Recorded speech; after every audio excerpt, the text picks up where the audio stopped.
Hey, how you doing? Justin here for another guitar talks and dog walks session.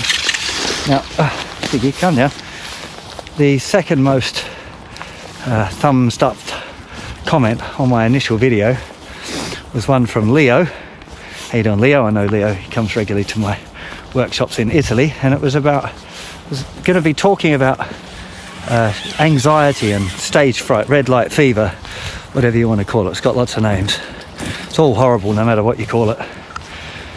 So I think I should start by saying right at the top that I'm not immune to it. In fact, I've had periods of my career where it's been pretty difficult. I've had some pretty serious panic attacks and had to go and see cognitive behavioural therapists and stuff to try and get my head together. I've had kind of pretty nervous feelings playing in a guitar shop before, which is a bit weird. So I think the first thing to realise is that you're not alone, that most people have some sort of, anxious feelings, but I also think you should change the way you perceive it from anxious or nervous to excited. But I'll talk about that more in a sec. So almost every good musician I know, and some bad ones, have feelings of nervousness. It's really, really common if you're going to do a gig or whatever, in a studio or whatever, you're going to do something in a kind of a high pressure environment, you're going to feel those feelings of excitement. You're likely to get gammy hands, your hands feel all sweaty, possibly even a little bit shaky, feel a bit funny in the tummy, butterflies or whatever. You might need to do a nervous wee. Your heart's beating a bit faster. Everything can feel a little bit different, and those things are really common. In fact, I think I'd almost say that if you weren't feeling them, that there's something not right about that. So I think that's important to realise that, like I said, most of the people I've met, including some really, I remember that actually the first really big live TV show I did at the Brit Awards, I won't say who it was, one of the guys in the back, I said, oh man, I feel like I need to go for a pee again. He said, yeah, me too, let's go. And this is a dude who's played thousands of really high profile gigs. So it's not unusual.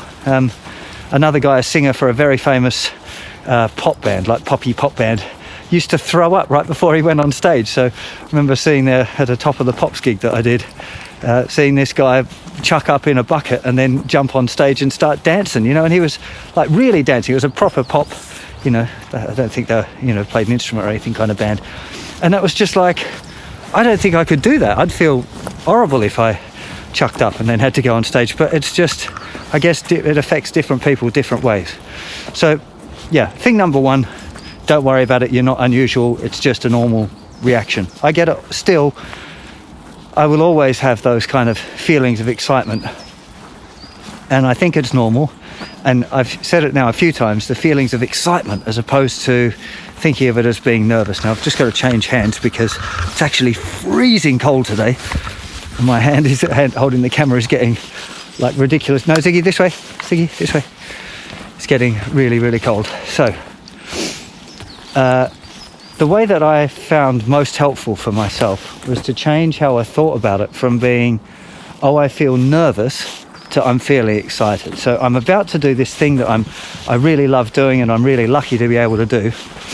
So if I've got clammy hands or my heart's beating faster or my tummy feels weird, that's okay, because I'm about to go on stage and do a gig, and that's awesome. So that simple change of perception from being like, oh my God, I'm nervous, things are going to go wrong, to, oh my God, I'm excited, things are going to go right. I think that's a really, really helpful little tip, and it made the biggest difference to me, I think, was just changing the way I perceived what was going on. Because I think if you go like, oh, my hands are feeling, sweaty, I'm going to screw it up, you're not starting from a very good place. I think the best music that I've ever made has been when I've been very relaxed. So I think that's, learning to relax on stage is also a really important part of the puzzle.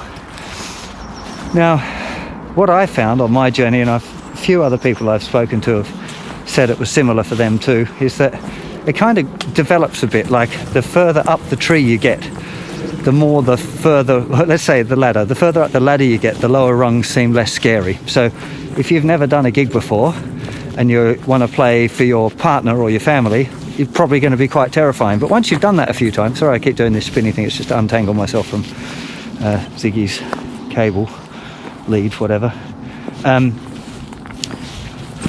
So when you're playing for your family, you feel all nervous, you freak out a little bit, but you get through it and it's okay and no one died. So then you go, well, okay, maybe I'll play, at a party. And there's like 10 people there or something, and the first time you do that, it's pretty terrifying and you're worried that it's not going to go right and that you're going to screw the song up. And then you do screw the song up and nothing happens except you feel silly for about 10 seconds. Everyone loves it and has a sing-along and it's all cool. And you do that a few times, you're like, well, mate, actually that's all right. And playing in front of your family becomes a lot easier because you've done that next rung. And so forth, you go up and you do a gig in a pub. And the fact that you do a gig in the pub means that, there were 50 people there, and that means playing at a party's, oh yeah, I can play at a party. And then you play in a theatre for 1,000 people, and then you play in an arena for 50,000 people. For me, the most terrifying one of all of those. So I'd done like a couple of tours doing big arenas, not really stadiums. I've played a couple of stadiums, but most of the stuff I did with Katie was kind of arena level. And then the scary one was filming a DVD. That was a new one because I felt pretty relaxed most of the time doing the arenas after a few tours. And then we did a live DVD, and that was like, oh my God, there was like 100 cameras around everywhere, and that was a new level of thinking like, oh, okay, we've got some new shit going on here. A new level of panic is about to ensue. Sorry. Ziggy, come on, we're going to go up here. We need a path up into the forest somewhere. Oh, there's people here. I don't want to be sitting there talking to this silly camera while there's people around. So, that for me that's probably the most terrifying of all of the gigs I've done where I've felt really nervous. We did 2 nights in the I can't remember what it's called, the Heineken Arena thing in Amsterdam or Holland. Maybe not saying Amsterdam, can't remember. But that was pretty nerve-wracking. And I think there was a funny gap as well. I think we'd toured for like 2 or 3 months, and then we had a week or 2 off, and then we had to film this thing, so we were all feeling a bit loose. And it was just generally not a super happening show. I think in fact we didn't use the initial shows, and we went back and filmed it again a month later or something, if I remember correctly, but it's a little bit hazy, my recollection of that. Anyway, so the bigger the gigs you do, the more confident you become. Ziggy, let's try up here. Come on, we've never been up here. Up this one. Up we go. Up here. Sorry, going exploring on a completely new bit of path. So, I think the higher up the ladder you get, the easier the lower ones become. And that's something I think that can be helpful to bear in mind, just because, you're likely to feel nervous at each stage. So again, the more accepting of that kind of thing you can be, the better. If you kind of worry more about it, you'll end up in an even worse spot. It becomes cyclic, that when you feel a bit nervous, if you worry about being nervous, you give yourself more to worry about. Ziggy, what's wrong? You don't like going through? Okay, kind of breaking a fresh path here in the forest today. It's kind of fun, he says, until I fall down a big pit or something, or a rabbit hole. Just be accepting of the fear. If you're feeling nervous, there's nothing much you can do about it. If you're booked in for the gig, you're going to do it. It's kind of one of the things about being a musician that sometimes isn't great, is having to do gigs even if you feel really terrible. I've done gigs with terrible flu and stuff like that, really not feeling like it at all. You're going to do it. So if you're going to do it, you just have to try and accept it and get on with it, because there's not much else that you can do about it. You have to learn to accept those things. Philosophically, I consider myself to be a Stoic. I read a lot of Stoic philosophy, and I think that that's kind of the closest to me to kind of a religion, I suppose, is thinking about that approach to life.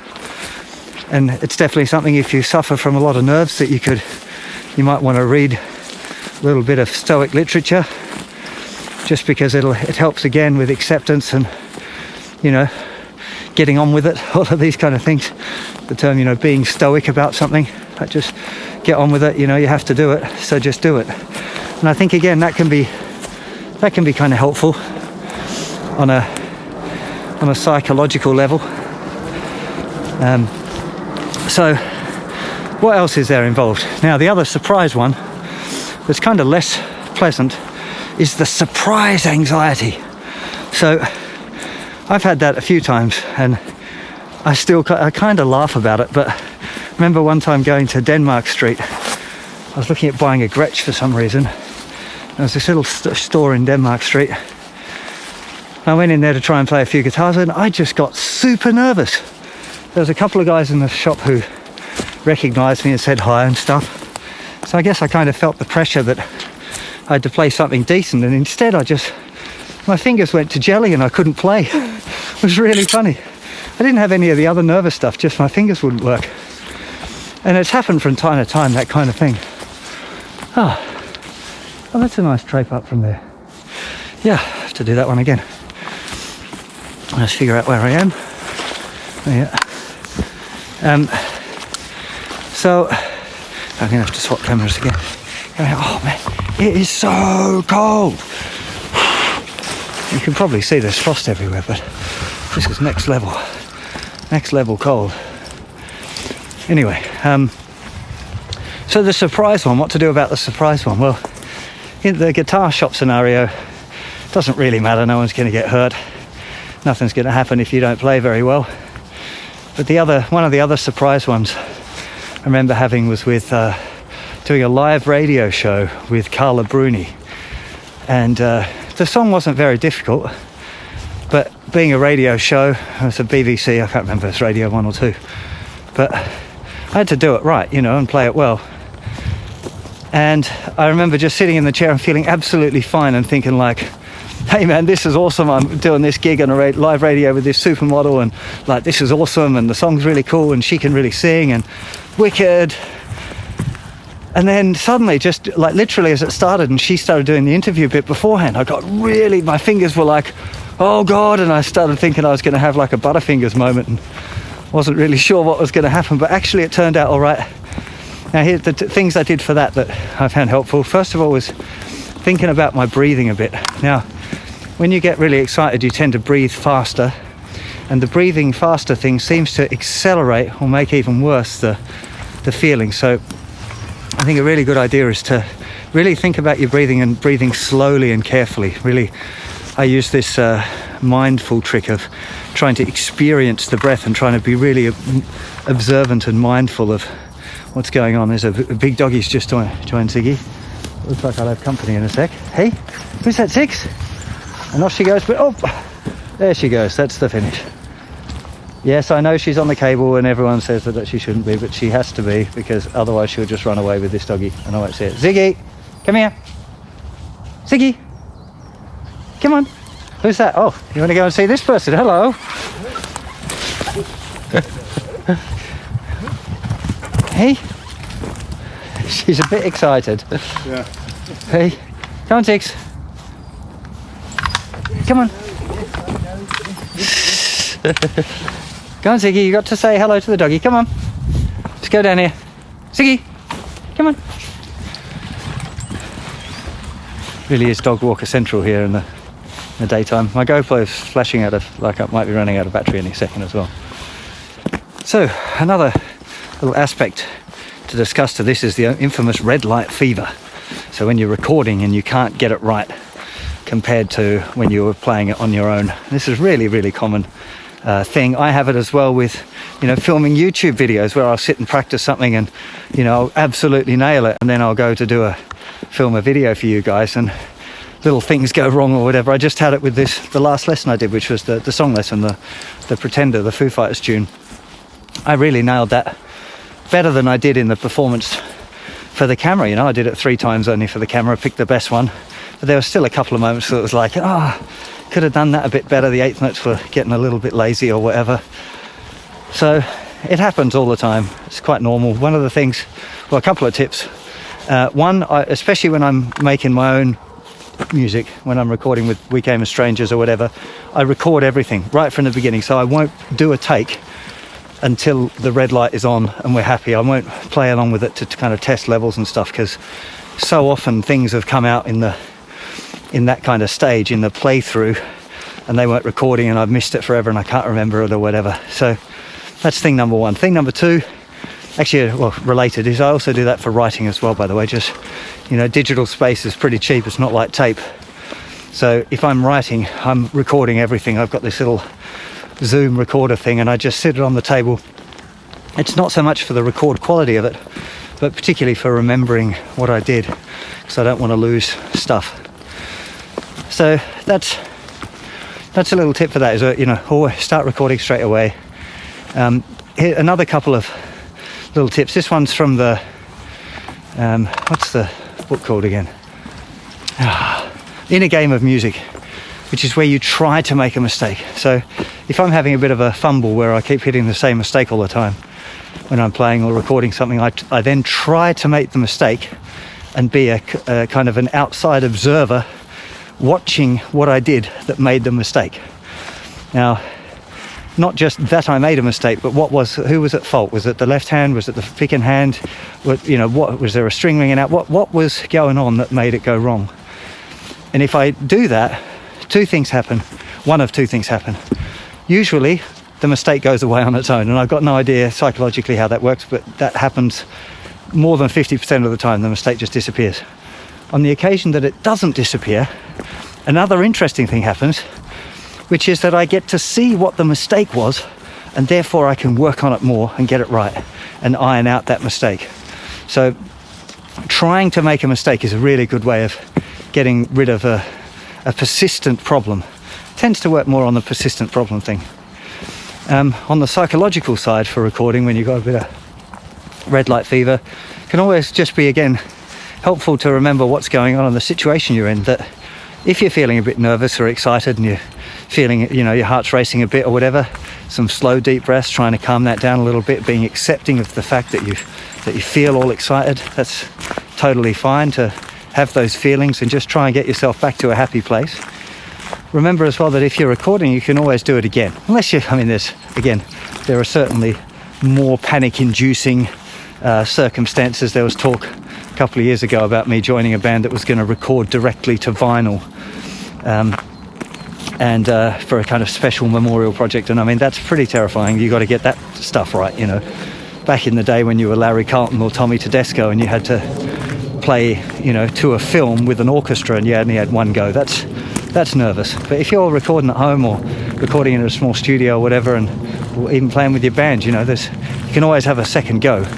And I think that should be a nice reliever for the pressure valve, that even if things don't go exactly as you planned, that you can have another run at it and hopefully get it better the next time. And if things really go, a bit wonky on every one, you need to examine the parts. Or you can chunk a few bits together and copy and paste, a few different takes together to get the one that you like. Nothing wrong with that. Even the best players do that kind of thing. Last one. One more thing that I just thought of. Is it the 5 Ps? Prior preparation prevents piss poor performance. Really, really important when it comes to all kinds of nervousness.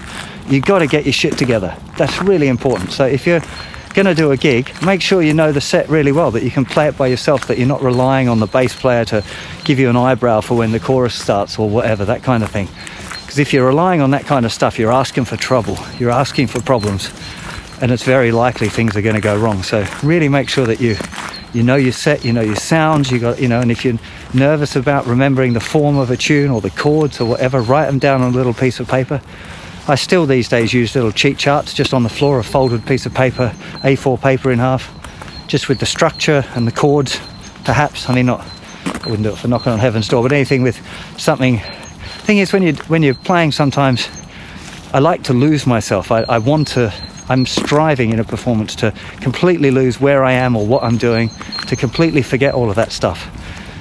And in that case, if something disturbs me from that flow, it can be very disorientating and you don't know where you are. So I use these little cheat charts on the floor, so that if I'm in the moment and I'm completely absorbed and, you know, chilling out, and then suddenly something happens and I get distracted or whatever, and I wake up from my daze, I can look at the paper and remind myself, you know, what the structure is of the song or what the chords are in the chorus. If I'm singing, I often write down the first line of, or the first couple of words for each verse. So I found that's one that's recurred for me more than a few times. It's just when I've gone to do, you know, I'm singing and you go to start the second verse or whatever, even on my own songs, and you can't remember how it starts, and you just end up sitting there playing some chords over and over again because you're trying to figure out what the hell way to start it, you know. So yeah, that can be a good idea, using the little cheat charts. But really the preparation is the key thing, you know. If you're recording, you really want to know what you're going to do. I mean, I'm kind of making up stuff now, I guess. You know, with the We Came as Strangers, we never know what we're going to do. We record our record and in 2 weeks, and nothing's written when we go into the studio. We just write and record the whole thing in 2 weeks. So that's very much a like flying by the seat of your pants approach. But there's no, I guess that's a slightly different take on all of that, because we're just, you know, the mistakes are sometimes what you want. The happy accidents are often the best bits, which is ironic, isn't it? I mean, it shouldn't be that way, but it often is. So I guess sometimes it depends on the circumstance, doesn't it? I'm kind of debating myself now, but if you're doing a gig with a pop act, then you really, really need to get your whatsits together and make sure that you're not going to screw it up. But if you're doing something really creative with your own project where it doesn't really matter, then it's actually fine to, you know, explore a bit and get creative and screw things up. And, you know, yeah, I've had loads of really fun, happy accidents of things that have come out the wrong way, but actually have been way better than we intended. There's one last thing I thought of on the walk back to the car, was one thing that I've definitely found helpful with all of this sort of stuff and general focus is a bit of mindful meditation. And I thought mindfulness sounded a little bit silly, to be completely honest. I didn't really dig it at all, but actually it's a really, really good thing, I think, for a musician to get into for lots of different reasons. But definitely it's something that you'll find will help you with your focus and your ability to get in the zone. At least I find it for me. I kind of do guitar mindfulness. I used to do mindful listening quite a lot, where I'd really try and listen, deeply listen, not just have it on in the background. And now I'd quite often do this mindful guitar practice, where I just really try and get absorbed in the moment of it, feeling, some of the physical sensations, like what my fingers feel like on the strings, how it feels under my pick, how the guitar feels against my body, the physicalness of playing, the movement of my body, whether I'm tapping my foot or swaying along or whatever. And that can be, again, something to focus on if you find yourself on stage feeling or thinking about your nervousness, which is a really dangerous thing to be doing on stage. You don't want to be thinking about your nervous feelings on stage, because it'll make them a lot worse, and it'll mean that you're much more likely to screw up, because you should be thinking about what you're doing and not these funny nervous sensations. So a nice thing to get around that can be thinking about the physicalness of playing guitar. Get really zoned in on the feeling of the pick on the strings or the fingers on the steel or whatever. I think that can be a really helpful little way of distracting your mind from thinking about things that it shouldn't think about. And I think that mindful, there's lots of apps and stuff around. I quite like one called Headspace. That's the one that kind of introduced me to mindfulness. And so yeah, that's something I would recommend that you get into if you're feeling a bit like it's sometimes a little difficult with performance anxiety, and particularly I think thinking about it while you play. I've been there as well. I know lots of other people that have. Again, you wouldn't be alone, but it's one of the most dangerous forms of it, because it really can make things go wrong. So it makes you nervous about things. If you're nervous about things going wrong, thinking about things going wrong is much more likely to make them happen. And I used to skydive a lot. There was, the guys always used to say, look where you want to go, because there's the way that you move your head and the way that you look will kind of force things for you to go that way, the way that you lean slightly. And I think in life, that's an important lesson, that if you think about stuff all the time, it's very likely to happen. If you're always thinking about the bad stuff in your life and how it, you know, you wish it had been like this, or you wish that had happened, or, you know, that kind of thing, you're much more likely for those negative things to happen than if you try and keep a positive frame of mind. Which I know, I mean, I'm not saying that's always easy, for sure, but I think it's one of the most important bits, is being able to try and keep focused on good stuff. What's up, Ziggy? Come on, let's go. Come on, let's run. Come on. Off we go. Hey, you're excited now, aren't you? Hey? So, I hope you enjoyed this little chat. If you've got any questions or comments about it, then let us know below. And if you've got any suggestions for topics for future dog walks and guitar talks, then pop them in the comments as well. I'll try and check them out. I do check the ones on the website first, so make sure you pop over to the website. There'll be a link in the description, and leave it if that's only for registered users of the site. It's free still. Lots of cool stuff coming up as well, so you might want to go and register if you haven't already. Anyway, I'll see you for plenty more very soon with Ziggy. Come on, Ziggy, come and say goodbye. Say bye-bye. You gonna say bye-bye? You gonna shake hands? Ziggy, shake hands. Sit, sit. Good girl, shake hands. Come on, show them shake hands. Ziggy, die whopper. Die whopper. No, she's not playing ball today. Come on, shake hands. Come on, that one. Yeah, lift it up. There we go, that's shake hands. See, she gets there in the end. She just needs a little help, don't you? You're a bit special. You're a bit special today. Anyway, okay, have a great day. Bye-bye.